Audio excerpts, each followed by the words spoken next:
Good morning student. Class 10th का गद्य भाग का 6th लेसन है बेटा हमारा, स्त्री शिक्षा के विरोधी कुर्तों का खंडन। क्या गद्य भाग का 6th लेसन हमारा स्त्री शिक्षा के विरोधी कुर्तों का खंडन, जिनके लेखक कौन हैं? आचार्य महावीर प्रसाद द्विवेदी। सबसे पहले हम इसका जीवन परिचय करते हैं। जीवन परिचय क्या है? इनका जन्म सन 1864 ईस्वी में उत्तर प्रदेश के जिला रायबरेली के दौलतपुर नामक गांव में हुआ था। कब हुआ था? आचार्य महावीर प्रसाद द्विवेदी जी का जन्म सन 1864 ईस्वी में उत्तर प्रदेश के रायबरेली नामक जिले में हुआ था। फिर इसके बाद में इनकी शिक्षाएं, इनकी प्रारंभिक शिक्षा घर पर ही संस्कृत में हुई थी। कहाँ हुई थी इनकी प्रारंभिक शिक्षा? घर पर ही रहकर हुई थी।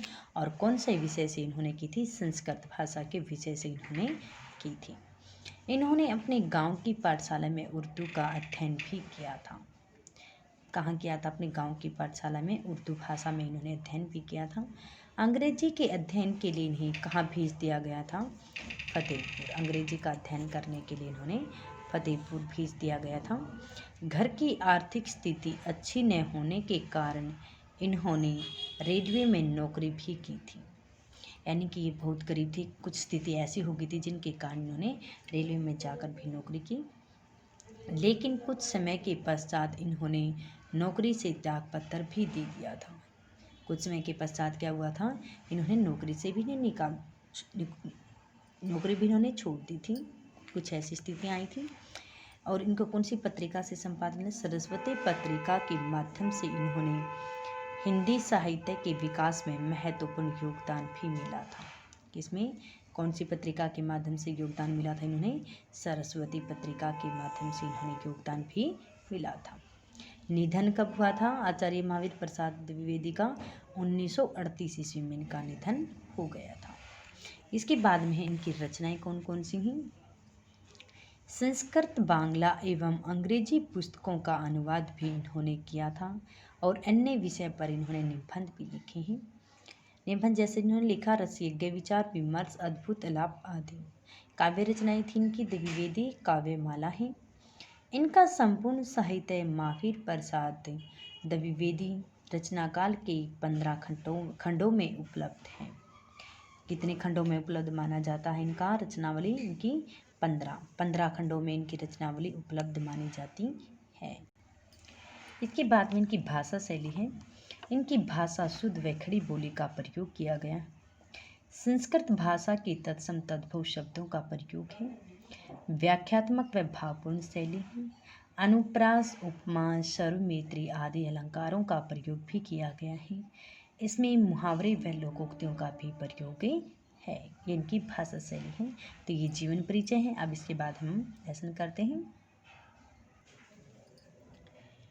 स्त्री शिक्षा के विरोधी कुर्तों का खंडन निबंध के लेखक कौन थे? इनके लेखक अब बताया था महावीर प्रसाद द्विवेदी हैं। लेखक का यह निबंध उन लोगों की चेतना जागृत करने के लिए है जो स्त्री शिक्षा को व्यर्थ मानते हैं। उन लोगों के अनुसार लेखक का यह निबंध किसके लिए है? उन लोगों के लिए जागृत करना है जो क्या कहते हैं कि स्त्रियों को पढ़ाने लिखाने में क्या होते हैं, जो हमारी शिक्षा तो व्यर्थ हो जाती है। उन लोगों के लिए निबंध लिखा है। कैसा नहीं है? उन लोगों के अनुसार शिक्षित शिक्षा स्त्री समाज के विघटन का कारण बनती है। इस निबंध की एक विशेषता यह भी है कि परंपरा का जो हिस्सा सड़ गल चुका है उसे बेकार मानकर छोड़ देने की बात कही गई है। कि कहते हैं कि पुराने समय में जो लोग होते हैं, रूढ़िवादी जो हमारी परंपराएं होती हैं, उसमें ऐसा कहा गया था कि स्त्री शिक्षा को पढ़ाने में अनर्थ हो जाते हैं, इनको पढ़ाने के वक्त केवल घर के कार्य तक ही सीमित रहती हैं। वह कहते हैं कि ये जो बातें होती हैं, ये जो परंपराएं होती हैं, वो पुरानी हो चुकी हैं। अब ऐसी परंपराओं को हमें क्या करना चाहिए? छोड़ देना चाहिए और आगे अपनी जो नई परंपराएं होती हैं। लेखक के समय में कुछ ऐसे पढ़े लिखे लोग थे जो स्त्री को घर और समाज से दोनों के लिए हानिकारक मानते थे। कि लेखक कहता है कि समाज में कुछ ऐसे पढ़े लिखे लोग भी माने जाते हैं जो स्त्रियों को क्या कहते हैं कि घर और समाज ये दोनों के लिए क्या है, हानिकारक है। यदि हम स्त्रियों को पढ़ाते हैं तो वो हमारे घर के लिए भी हानिकारक सिद्ध हो सकते हैं और समाज के लिए भी सिद्ध हो सकती हैं, क्योंकि वे सोचते हैं कि पढ़ लिख कर के वे घर गृहस्थी का जो कार्य होता है वो उसको अच्छी प्रकार से नहीं संभाल पाएगी, वो काम नहीं कर पाएगी, इसलिए लोग कहते हैं कि हानिकारक सिद्ध हो सकता है। इन लोगों का कामकाज में बुराइयों और अनीतियों को समाप्त करना था। कहते हैं कि समाज में फैली हुई जो बुराई होती है, नीतियाँ होती हैं, उनको समाप्त करना चाहते हैं। स्त्री शिक्षा के विरोध में ये लोग अपने कुछ तर्क प्रस्तुत करते हैं कि कुछ विचार अपने बारे में बताते हैं ये लोग कि उनके अनुसार प्राचीन भारत में संस्कृत कवियों के नाटकों में कुलीन स्त्रियां गंवार भाषा का प्रयोग करती थी। कि प्राचीन समय में क्या करती थी, कवि नाटकों में माना जाके जो स्त्रियां होती हैं वे क्या करती, गंभीर भाषा का प्रयोग करती थी, गंवार हरियाणवी जो भाषा होती है वह ऐसी भाषा का प्रयोग करती थी।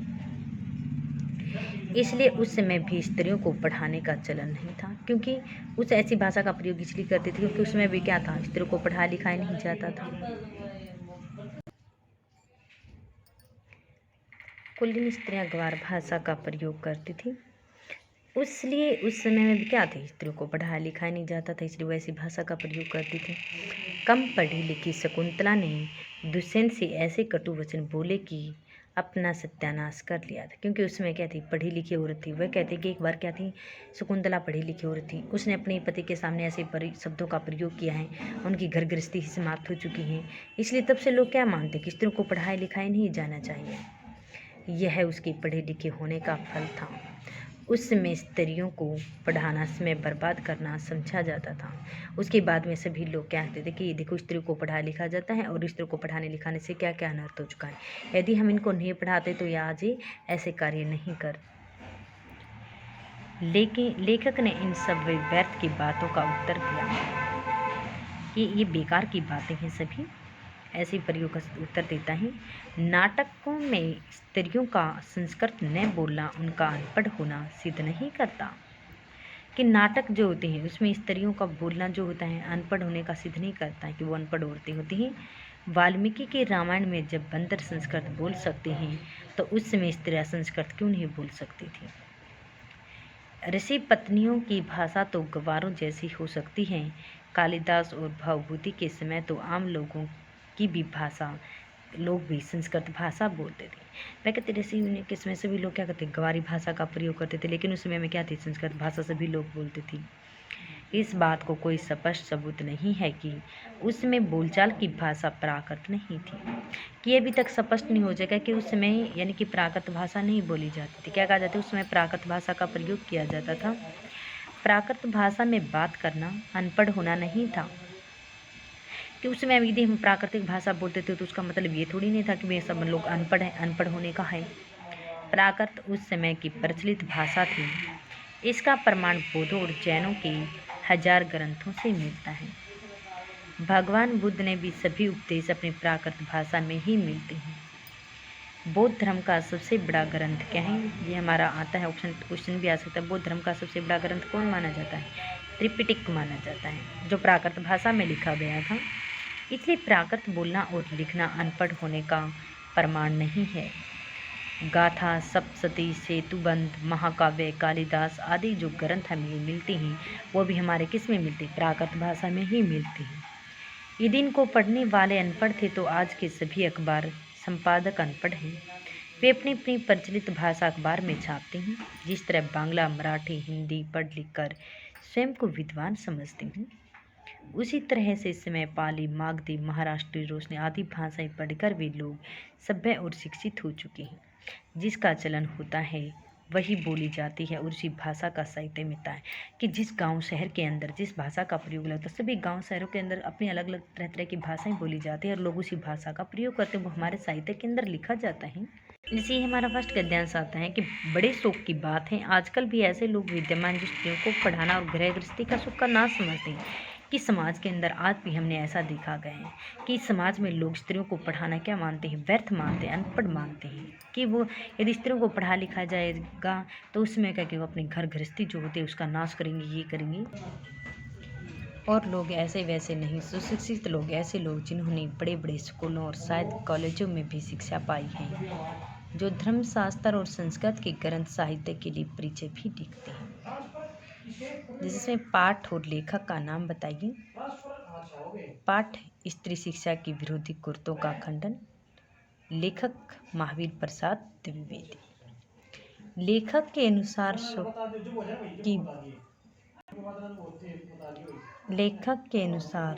शोक की बात क्या है?